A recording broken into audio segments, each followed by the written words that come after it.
পশ্চিমা পরাশক্তিকে চোখ রাঙানোর জন্য নিজের সামর্থ্যের সবটুকু দিয়ে চেষ্টা করে যাচ্ছে মধ্যপ্রাচ্যের পরাশক্তি ইরান। সম্প্রতি সিরিয়ার মারাত্মক পর্যদস্ত হওয়ার পরও নিজেদের সামরিক লক্ষ্য থেকে বিন্দুমাত্র বিচ্যুত হয়নি শিয়া সংখ্যাগরিষ্ঠ দেশটি।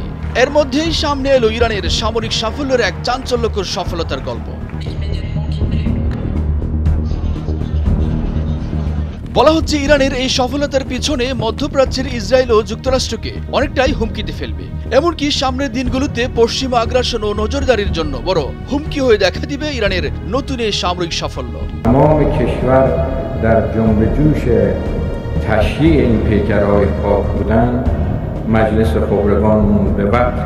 সম্প্রতি পারস্য উপসাগরে ইরানের নৌ বন্দর আব্বাসের উপকূলে ইরানের নতুন এক ড্রোনবাহী রণতরী দেখা গেছে। রণতরীটির আগে একটি পণ্যবাহী কন্টেইনার জাহাজ ছিল। শুধুমাত্র ড্রোনের জন্য একটি রণতরী সাগরে ভাসিয়েছে দেশটি। তেহরান এই নিয়ে আগ থেকে কোনো ডাকঢোল না পেটালেও কৃত্রিম উপগ্রহ ম্যাক্সেরার লেন্সে ধরা পড়ে এই দৃশ্য।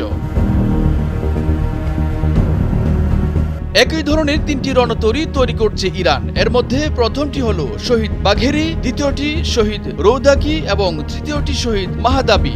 স্যাটেলাইটের মাধ্যমে তোলা ছবিতে তিনটি জাহাজই পারস্য উপসাগরে দৃশ্যমান।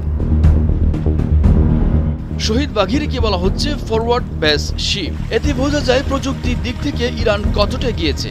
এই রণতরীটিতে এমন একটি কোণ রয়েছে যেখান থেকে ড্রোনটি গোপনে উঠতে পারে।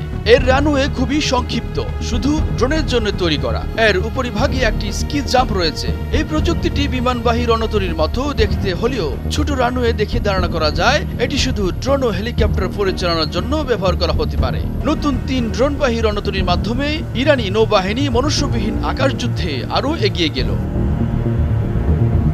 বিভিন্ন সূত্র জানায় চলতি বছরের নভেম্বরের শেষের দিকে ইরান শিপইয়ার্ড অ্যান্ড অফশোর ইন্ডাস্ট্রিজের শিপইয়ার্ড থেকে এটি বের করা হয়। তারপর থেকে এটি সমুদ্রে ভ্রমণ করেছে। সম্ভবত এর ট্রায়াল চলছে।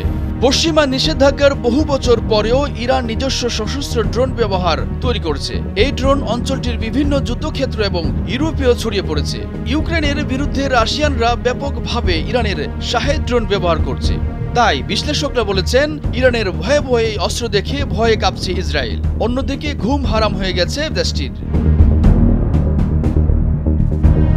আসাদুজ্জামান বুলেট, ভোরের কাগজ।